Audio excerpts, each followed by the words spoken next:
I'm sure a lot of people have seen like the documentaries on, I think like A&E or whatever it is, the world's scariest prisons, and they always do Russia, and they always do, and then I think there's the other one too, like the world's nicest prisons, and it's always like, oh, Sweden, in Sweden it's a hotel room, and there's mandatory massages to make sure you don't shank anyone. It's really how they pat you down with a masseuse, and you know, there's all these, it seems like there's a very clear delineation of prison ratings. How does El Salvador rank? I mean, in those videos that we saw that El Salvador released, the kind of hype videos where they had the guys doing the march, the duck march, and, you know, they had the music bumping, and, you know, we're all hyped up like, yeah, get them out of here. Is El Salvador sufficiently scary, or is this just another, because you see like criminals in the United States, quite frankly, like the last time you were on, I showed you the video, the guy doing the music videos in prison. It seems like for many American criminals, going to prison is just like, you know, honestly, almost like a rite of passage. It's just something that they end up doing, that they know they're going to do, that in a lot of ways they're resigned to.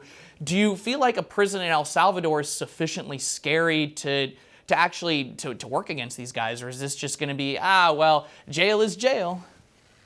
No, that's doing a different type of time, right? I mean, in El Salvador. So even those walks you talked about, I mean, they're barred right out of Russian prisons, right? I mean, if you ever watched the Russian prison system, that's normally how that works, right? You usually face down, you can't see where you're going, your head shaved, etc. It's a brand new facility. I think it's the largest outside of like a penal colony in North Korea or a penal colony in Siberia or Russia. It's the largest in at least this side of the world.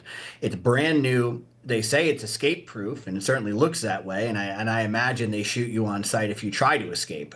So I don't think you're going to get too many saying, hey, come on back if you start to cross the gate or try to climb the fence. So it is a place that is, remember, 40,000.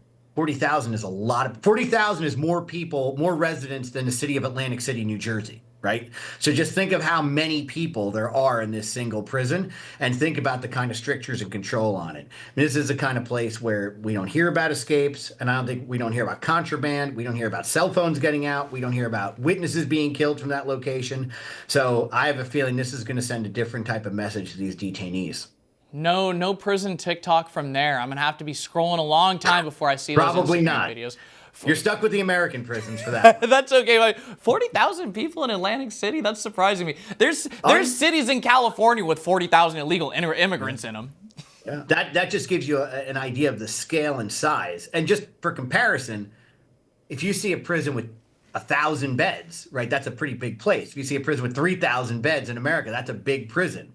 40,000 beds is big. I was locked up in a place, I think 748 beds, I think it was, 705, something like that. And that was known as one of the bigger spots in Jersey.